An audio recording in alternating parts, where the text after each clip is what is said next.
Au-delà de sa profession de pharmacienne, Solange Strobel est une passionnée de médecines alternatives.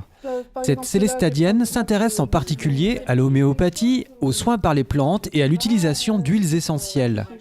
Toutes ces connaissances lui ont permis d'écrire un livre intitulé « Mes astuces et conseils de pharmacienne ». Une aventure extraordinaire qui s'est présentée à elle de façon un peu inattendue. Une de mes copines, Carole Macaire, est venue me contacter me disant « Écoute Solange, l'éditeur Erol m'a contacté pour écrire ce livre, Mes astuces et conseils de pharmacienne ».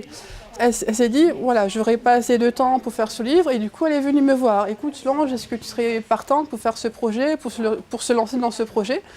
Sous quoi j'ai eu un peu peur, du coup elle m'a un peu rassurée, elle m'a dit « Mais si, allez, vas-y », donc elle m'a convaincue et c'est là que l'aventure a commencé.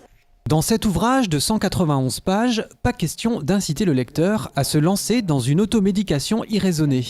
Après quelques mises en garde, des solutions naturelles pour traiter les petites pathologies courantes sont détaillées. Oui, ça peut soigner un problème d'acné, ça peut soulager un problème d'engorgement lorsqu'on allait, ça peut soulager des petites pathologies du quotidien. Tout en sachant que s'il n'y a pas d'amélioration sous 48 heures, s'il y a un signe d'aggravation, s'il y a une fièvre, s'il y a tout changement dans les 48 heures, attention, si ça ne va pas mieux, s'il y a une aggravation, il faut aller voir le médecin. On ne se met pas du tout à la place du médecin.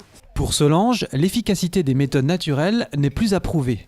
Pas question d'invoquer l'effet placebo. Ce n'est pas un placebo, le médicament homéopathique, parce qu'il a une activité du fait qu'on va, à partir de teintures mères, successivement faire des dilutions au 1 centième, au 2 centièmes. On va dynamiser ces solutions homéopathiques. Du coup, elles ont quand même une activité.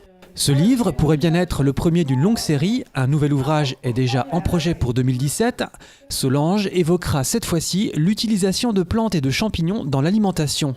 Un travail auquel participeront un sommelier et un maître restaurateur.